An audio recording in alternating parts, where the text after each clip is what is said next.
Hello everyone, in the current session we will be discussing about lubricants, anti-adherents and glidants. So the overall function of lubricants, glidants or anti-adherents is to either reduce the friction, adhesion or to promote the flow.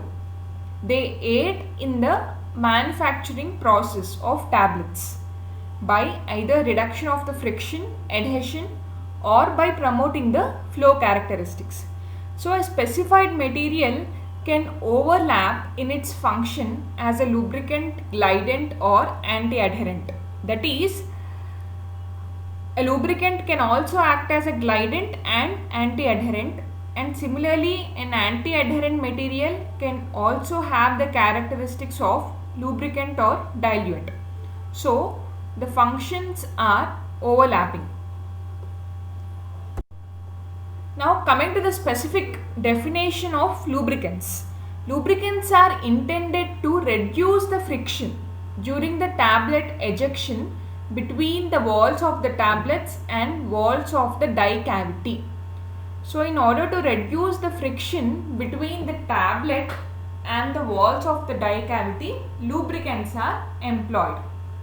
So one more important point is lubrication. As lubrication is basically a coating process, finer the particle size of the lubricant, more effective will be its lubricant action. And as we have discussed earlier, most of the lubricant except the water soluble lubricants also function as anti-adherents. So except the water soluble lubricants, majority of the lubricants also function as anti-adherents. Coming to the various examples of lubricants, they are stearic acid salts, stearic acid derivatives, talc, high molecular weight polyethylene glycols and some polymeric surfactants and even mineral oil. Coming to stearic acid is comparatively less effective when compared with the salts of stearic acid because it has low melting point. The stearic acid has low melting point, hence it is less effective when compared with salts of stearic acid.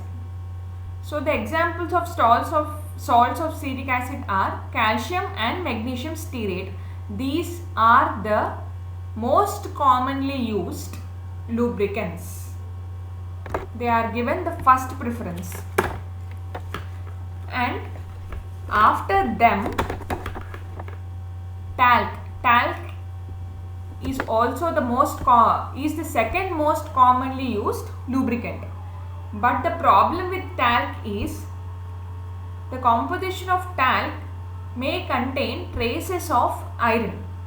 Hence, care must be taken while employing the talc in any formulation containing drug whose breakdown is catalyzed by the presence of iron.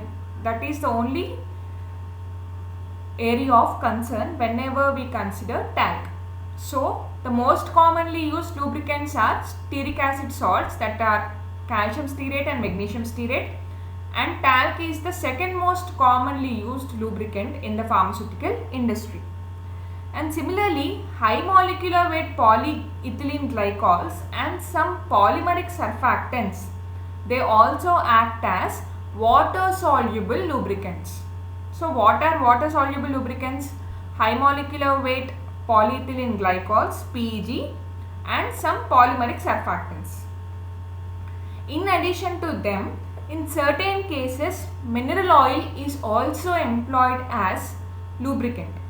So it is employed as a fine spray over the granulation or it is employed as a solvent solution. But the problem with mineral oil is it produces oil spots which is undesirable. Hence it is not that widely used. So these are the overall examples of lubricants. Now coming to the next class, they are anti-adherents. The specific function of anti-adherents is the anti-adherents have the purpose of reducing the sticking and adhesion.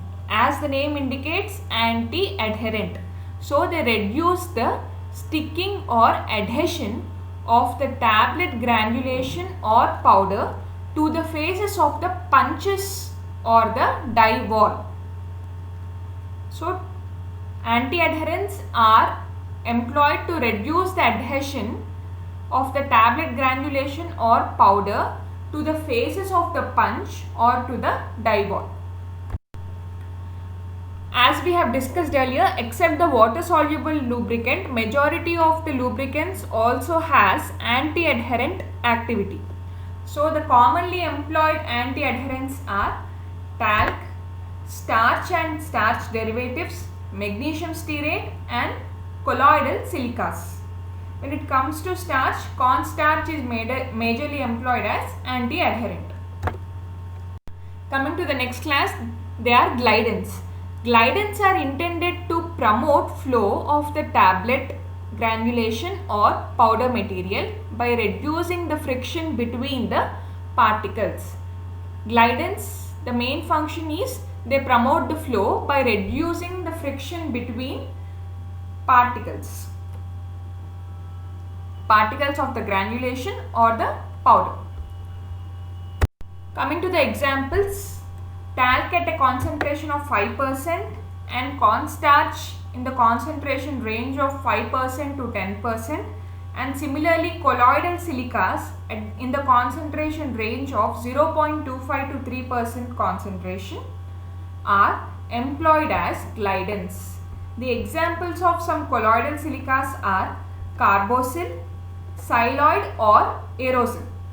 So these two are the examples of colloidal silicas. These are the brand names of some colloidal silicas.